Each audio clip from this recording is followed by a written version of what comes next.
নাহমাদুহু ওয়া নুসাল্লি ওয়া নুসাল্লিমু কারীম আম্মা বাদ ফাউযু বিল্লাহি মিনাশ শাইতানির রাজিম বিসমিল্লাহির রহমানির রহিম। দেশ ও প্রবাসে দূরে কাছে যেখান থেকে দেখছেন প্রত্যেকে জানাচ্ছি আন্তরিক মোবারকবাদ অভিনন্দন। প্রিয় মুসলিম ভাই ও বোনেরা, আজকে আলোচনা করব শবা মেরাজ শব্দের অর্থ কী।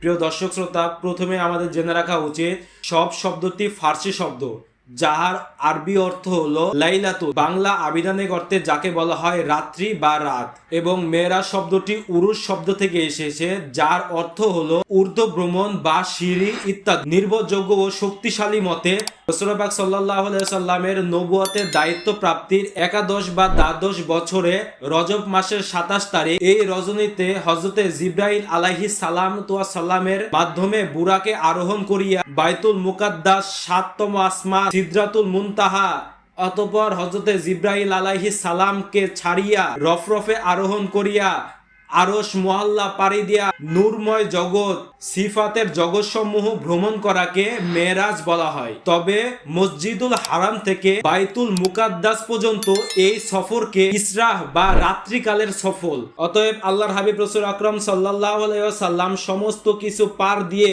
মহান আল্লাহ রাব্বুল আলামিনের দিদার লাভ করেছেন রজব মাসের 27 তারিখ, এটাই চূড়ান্ত মত।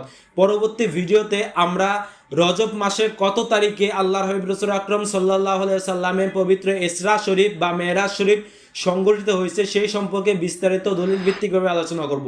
মহান আল্লাহ রাব্বুল আলামিন আমাদের সকলকে সহি বুঝ দান করুক, আমিন। আসসালামু আলাইকুম ওয়া রাহমাতুল্লাহি ওয়া বারাকাতুহু।